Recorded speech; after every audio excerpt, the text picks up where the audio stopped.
கதைகளின் கருவூலத்தில் இருந்து இன்றைய கதையின் பெயர் ஐஸ்கிரீம். வாருங்கள் கதையை ஆரம்பிக்கலாம். Done done done done. பாருங்க பாருங்க, ஐஸ்கிரீம் வியாபாரி வந்திருக்காரு. குழந்தைகள் வண்டியை சூழ்ந்து கொண்டனர். வண்ண பாட்டில்களுக்குள் இருக்கும் ஐஸ்கிரீம்களை ஒருவரை ஒருவர் பார்ப்பதில் மிகுந்த மகிழ்ச்சியாக இருந்தனர். அருமை! ஐஸ்கிரீம் ஒரு வண்ணமயமான மாயாஜாலம். சரண் அபியின் ஐஸ்கிரீமை எடுத்துக்கொண்டு ஓடிவிட்டான். ஐஸ்கிரீம் தரையில் விழுந்தது. சிகப்பி அதை மகிழ்ச்சியாக சாப்பிட்டது.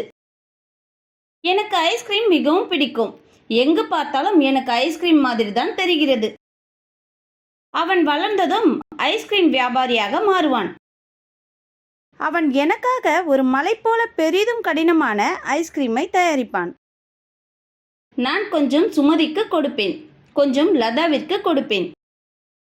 மீதமானதை நான் தனியாகவே சாப்பிடுவேன். குழந்தைகளே, இந்த கதை உங்களுக்கு ஏன் பிடித்திருந்தது? நீங்கள் கதையை ஆர்வமுடன் கேட்டீர்களா?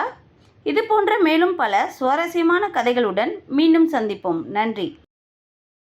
இது போன்ற சுவாரஸ்யமான கதைகளை கேட்க இந்த QR குறியீட்டை ஸ்கேன் செய்யுங்கள்.